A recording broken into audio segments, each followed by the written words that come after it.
Now, this is a segment off of the Lapeef Network. I used to like this YouTube channel, but the problems what I have with it is that they do a lot of Kevin Samuels pandering, especially with the female cast, and that Nicole, Nicole Michelle, Courtney Michelle is a chameleon in pretty much the most kind of pathetic way than most other chameleons. When I say chameleons, this is black women or women in general who pretend to be a part of the manosphere and pretend to understand what men go through, but oftenly just follow the spear to really just kind of get monetary gains of followership. So a lot of these women are pretty easy to follow because they kind of just end up saying the popular opinion, but when they're by themselves or to their own devices, you kind of realize that they're not the women that they claim to be. And this is one of my favorite videos from the Lapeef Network is when um, Courtney Michelle apologizes to her ex-husband. I don't know why she labeled the child's father. Maybe she's a baby mama. I don't know. I thought she was married once. But anyways, you kind of see this kind of bullshit with her to where I kind of laughed at it because this kind of shows that no matter how much time you spent watching Kevin Samuel videos, doing private sessions, or doing these little goofball, dark feminine sessions and therapies, that you still get the same realistic answer of you don't get the man that you want.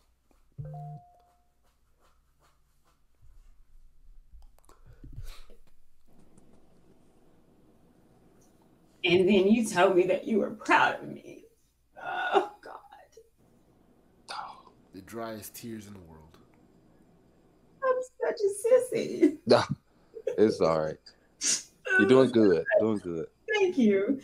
So, but you said that you were proud of me, and I was like, what are you proud of me for? And I didn't understand it. So let's go back to that conversation when, I apologized to you and you said you was proud of me. Hey, hey, hey. These guys are kind of not fall for this kamikaze bullshit that women do. And I've had women, I wouldn't say cry, but just kind of do this kind of fake, um, this kind of the fake pandering of trying to rattle up your emotions. And these bitches can, if they turn on you once, they'll turn on you again. And this is why you really shouldn't even fall for this type of nonsense. But I'm gonna let it play.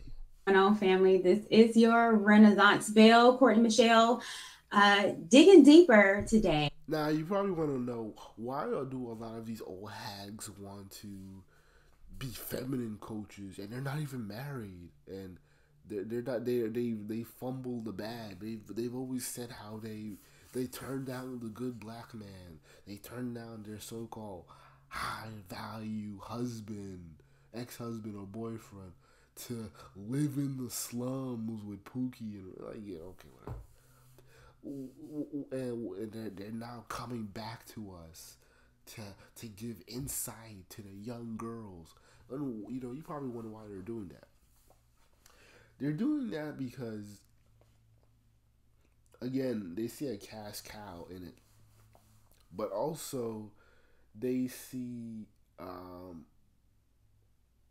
they women like to be catty, and black women are in this sphere are kind of like Terminators, to where in the lifelong Terminator series, the Resistance was able to reprogram a couple Terminators to fight for their side, and the Terminators had a conscience and knew that they were being programmed to fight one of their own. And then over the years, you kind of notice that within, Skynet upgrading and learning from the past to create a different future, Skynet never created a firewall or a fail-safe device to where if a T whatever was ever to be reprogrammed to fight one of its own, it should self destruct, or it should it will just kill the system entirely, and they never did that. And I think the reason why they never did that was just because they just enjoyed it. This was a cash cow. This was something to do. This was interesting, and it just kind of fueled the war. And that's my Terminator theory. But I would apply this to the so-called feminine sphere, to where, again, you just have a lot of these old women who aren't taken seriously within their own communities, so they just kind of like to nitpick and make fun of the younger girls and say, "Hey, you young girls aren't feminine." And once we learn about these women, we learn that they're no different than the girls they're lecturing. And this is why I will forever clown these females, because you guys do no good. What's the good in what's the good in what you're preaching into, to where, again, you can't even get the men you're claiming you can bag so easily. Like, well, watch this train wreck. And I am going to do something different. I wanted to talk about single motherhood. And I had this whole spiel about what I was going to say, and I decided not to. I decided to be transparent.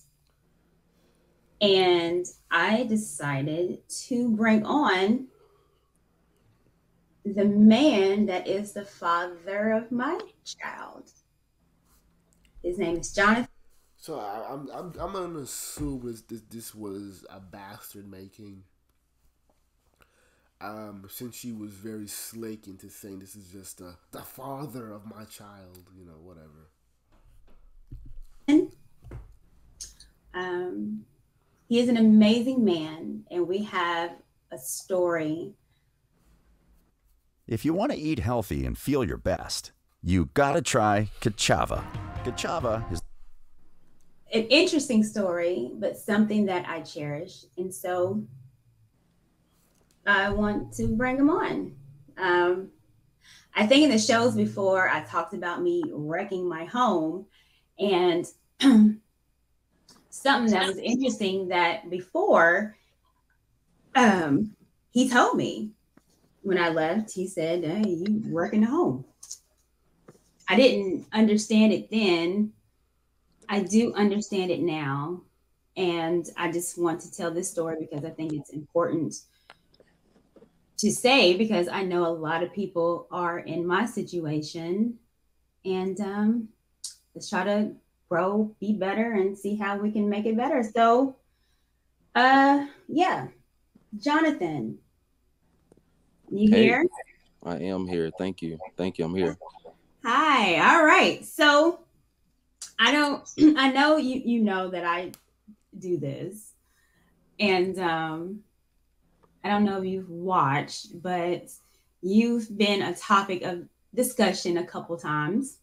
Your camera is because sometimes people are like, "Well, who is he?" And she's a single mom, and she a baby mama, and so I get that. And for me, I don't consider myself a baby mama. You are. It took me a minute to say I'm a single mother, because I'm not. I have the best support. I had. This is just dressing it up. So she wasn't married. So again, this is kind of her dressing it up and having to. This is the narcissism that she has. So where she has to dress it up in fancy words. I'm not a baby mama. I'm a single mom that has support from her baby father, and we're co-parenting and we're making it work. Nah. You're the very women you make fun of, and you got humbled. I mean, you've been there the entire time. So I want to give you a voice, because sometimes I think that men like you are silenced and you shouldn't be. So I want to ask you a couple questions. I want you to be honest. You're gonna love him. You're gonna love this dude. Like I don't want to ruin it or spoil it, but I'm telling you, you guys are gonna love it. And let's just see how this rolls. All right, I'm down. All right. So in previous shows, I said that I wrecked my home because, I left. And the reason why I left was I was like, we are in a whole toxic relationship. But back then I didn't take accountability to the fact that I was the toxic one. So I want to know how you felt. How did you feel? I think she's bullshitting.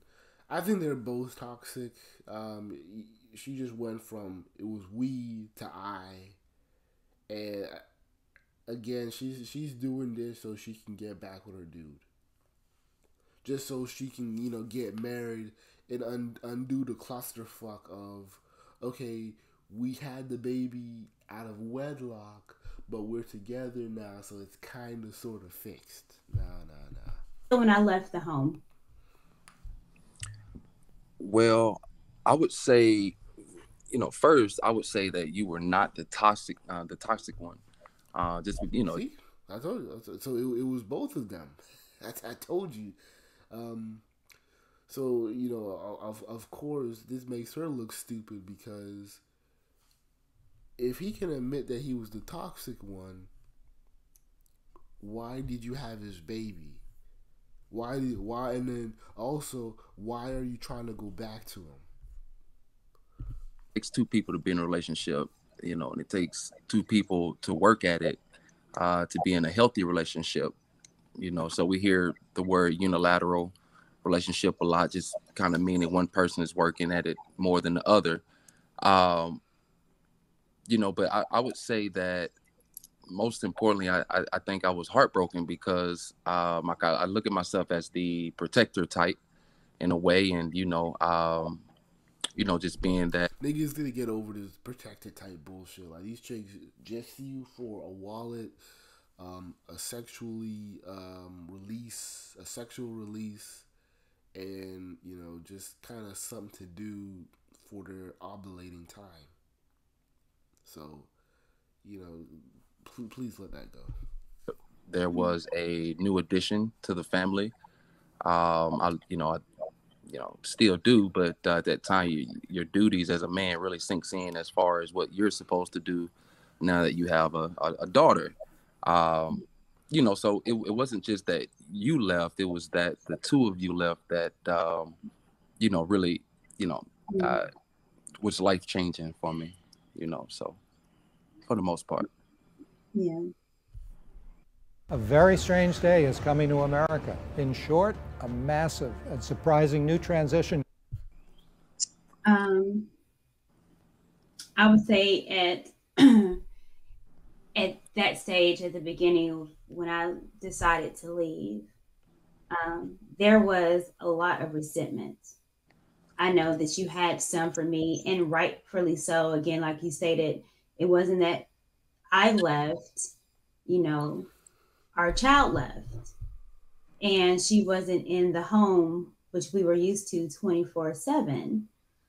So there was a lot of resentment, and it took us a while to get over that resentment, and it might still be some there. But what I do want to know is how did we get from there to here? Yeah. And you made a good point about the resentment part, but that kind of fades away over time, when two people just focus on, um, you know, the new addition, the child, the most important. Um, I think that going through what we went through as far as different legality situations and things like that, because the love for you never left.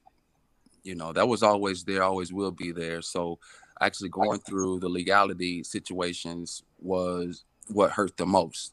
And Mhm. eventually I had to tell myself as a man, hey, um, you know, this is an awesome person, amazing mother of my child. So that's what matters the most to me.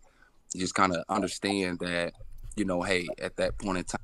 And honestly, I think she's doing this because she feels embarrassed that somebody called her out. And you can see that there's a lot of pity, there's a lot of guilt and shame, and it's well deserved. It's well deserved. We might have just been in two different, parts of our life and what we wanted to do. And then you just kind of really just let that kind of fade away and really start to understand that, hey, I still care for this person and what we created. And I want to do all I can to make sure that this person, doesn't feel like they're alone in this situation. Because me personally, as a man, I knew that I wasn't going anywhere. So it's like, hey, either, you know, stick around like you want to do and make it work, and or do the opposite. So the opposite wasn't really a choice. So just kind of make it work. Yeah. Well, I would say this, man, there is a lot of regret that I have.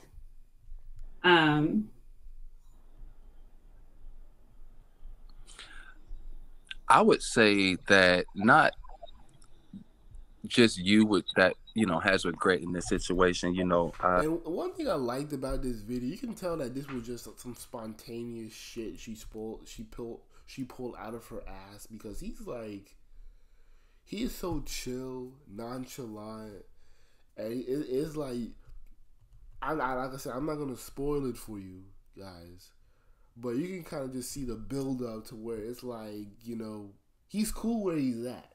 I'm gonna just leave it at that. He's cool where he's at. regret looks different, depends on who it's coming from. The biggest thing is now, some odd years later, we know hindsight vision's 2020. We both look back, and ultimately, when two people, create something new, you got two people that don't have children, then you create something together. That means a lot. So, I knew I was going to do this, Jonathan. yeah, you don't want me to do it either. I'm a whole emotional little lady. But regardless of that, the one thing that I knew was I never have, even when we were fighting back and forth, our daughter was number one priority. Yeah. And I never did anything for her not to be with you. And that I would never do that. Like, she's a whole daddy's girl. You spoil her to death, to the point where I'd be having to call you and be like, stop.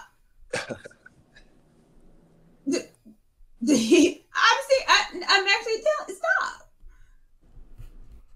How shrooms changed my life. I used to drink a lot of coffee. It's basically, and I got jealousy. honest with myself. Coffee. Yeah, but you do. And she's a big daddy's girl. And it's interesting because we're not in the same household, but how we parent her, it is kind of like we are. Like, when you have her half the week, I have her half the week. But even when you don't have her, you guys are FaceTiming, talking throughout the entire day. When she get in trouble, I'm calling your dad. She'd be like, don't. I'd be like, Jonathan. And I think it's like kind of vice versa. Do you feel that way? Yeah, I do. And then you did mention she's a daddy's girl. But and I would say honestly, that's what helped out a lot. Of course, boy or girl, you want to be there for your child, but the fact that my firstborn was a girl, me setting that example as a man and as her dad, really means a lot to me. Um, so that's it was really impactful as far as me maturing and adapting to a new lifestyle and everything, and just try all efforts to make it work. Most importantly, Yeah, but yeah, I would definitely agree. she's a daddy's girl. Well, let me ask you a question. And this is about a conversation that we had, say, a little bit over a year ago, Hmm. where we were on the phone and like the big baby I am was crying. Um, but it was a conversation where I apologized to you. Do you remember this conversation? I do. So I apologized to you because I didn't treat you right. And then you told me that you were proud of me. Oh, God.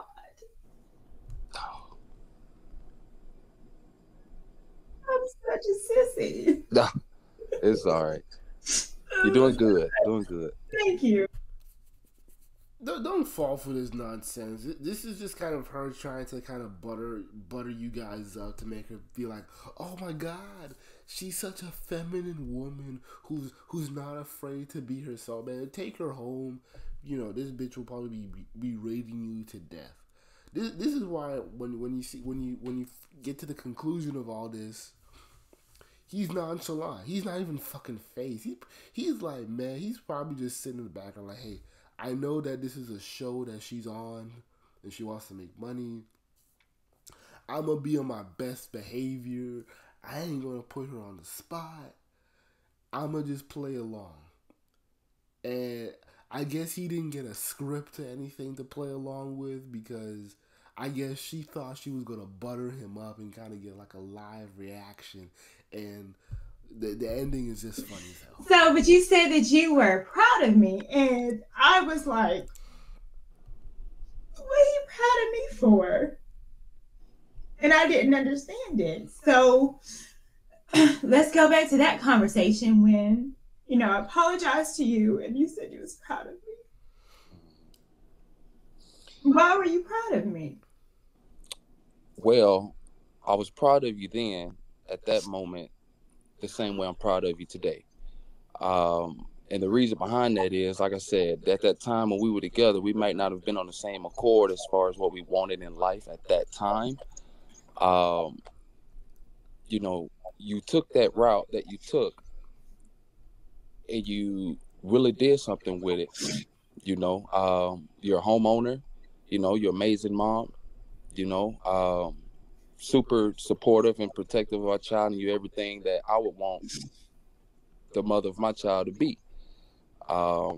So even though, like you said, it was a year ago and it's still a few years after we had broken up, and just what you did with that time frame was remarkable to me.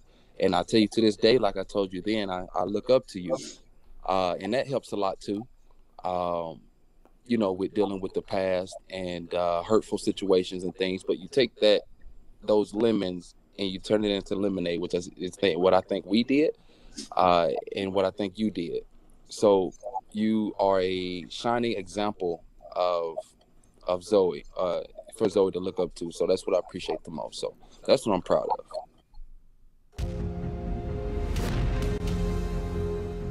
There are countless worlds out there to be explored. So much to learn.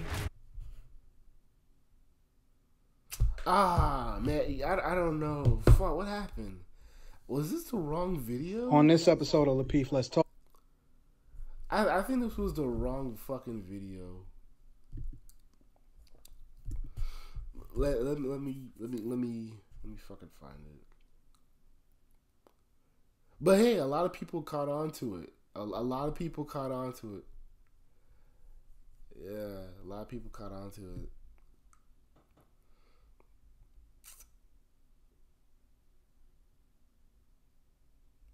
Damn. Oh yeah, here we go. Part two. But it was something. Nah, I'm gonna cut the video. Like, let me just skim through it. On this episode of Lapeef, Let's Talk. Loki, I should have It's all right. started. You're doing good. Doing good. Thank you. So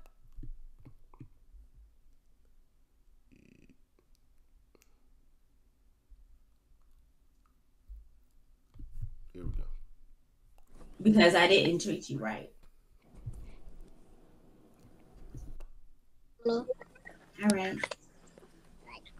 All right, I'm still here. See how well we got to train? We're not going to busy streets. we got her trained real good.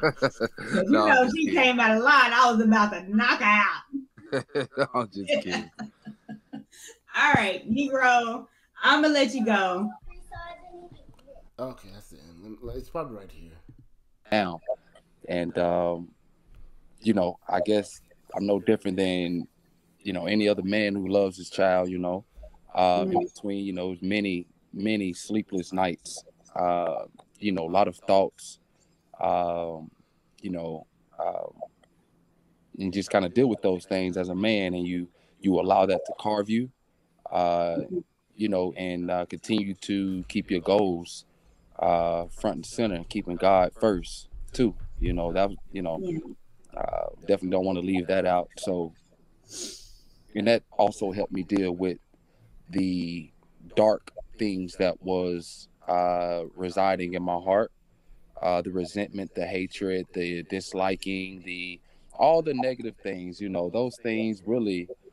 And it's funny because when they go away, when you pray about those things, they really almost go away. Now I'm pretty sure he's talking about her. Now, if he has all that resentment and he had to like train himself to throw it away, I don't even know why she's trying to get back with him.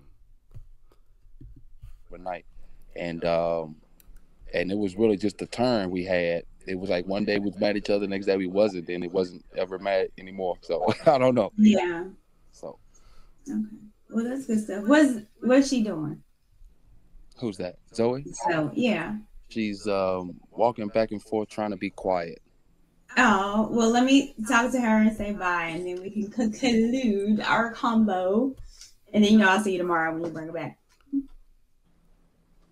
And I don't know if... All right, shit like that. I know. Hi, Mommy. Because... the man that I chose to have a child. Daily Harvest, you have made my life 10 times easier. It's breakfast time. Child with is an amazing father, and you guys don't. You're not heard. The men that's there that take care of their child. That like I said, I hate saying I'm a single mother because there's nothing singleness about my motherhood. I'm a great mother. Word semantics. You know what the definition means. You chastise other women for being single mothers, but hey, let's make you a special snowflake. Because Zoe has a great father. And I think it's important that you're heard. And I think it's important that I'm transparent and I give you a voice. Well,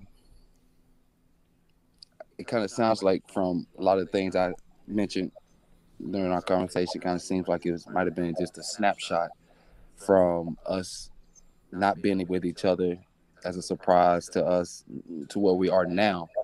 And, I guess I'm no different than, any other man who loves his child, in between, many sleepless nights. A lot of thoughts, and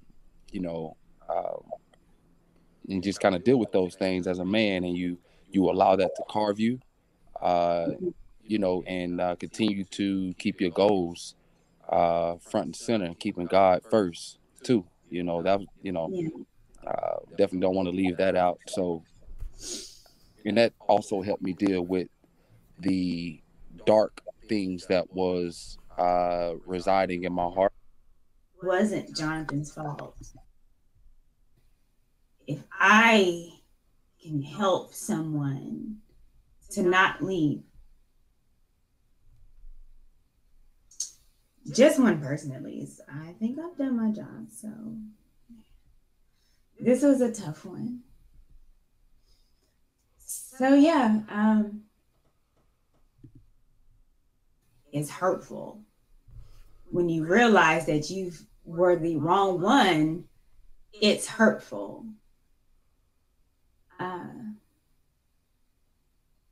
Apologizing and letting the world know that you effed up. It to leave my family. He didn't. And I think once I realized that, and dad, and all right, Negro, I'm gonna let you so much, and I'll talk to you later. For you to smile and be happy and thrive. I ain't gonna shift through it. But I could have sworn somewhere within there she kind of like asked to get back together, and he was like, nah. But I'm pretty sure it's in part 2. I don't know if she did a third one with him, but I remember, because I remember kind of playing this twice now, and I think she asked him. I think she asked him, like, you know, hey, can we get back together? And he was like, nah, I'm good. And you know, regardless if it's a false memory, this was a clown show. Regardless, to where the world didn't even need to know. The world doesn't even know who you are. You know, you follow Kevin Samuels. You're on the LePew show. You're not like a world famous person. Like relax. We don't need to know your business. We don't need to know why you left. Hell, you could have just lied to us and said that you was married the whole time. So it just makes you look stupid trying to pander to Ned and be like, fathers are so awesome, and I'm giving a voice to fathers everywhere who don't get the shot. Like, so the fuck what?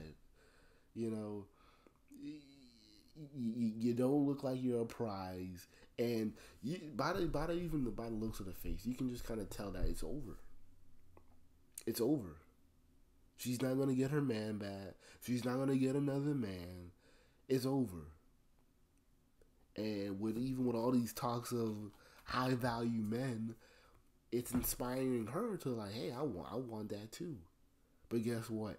Because that was inflated in her head, she's not gonna get with an average brother or whatever. And even in being in the space, even the average brother wouldn't even want her. So she's in a space to where she doesn't even need to be, and she has all this knowledge, she has all this information and personal experiences with different people from the manosphere, and now you put it all on the line, and you got nothing out of it. You ain't gonna get no man. You ain't gonna get no high value man. You're just gonna be alone and single.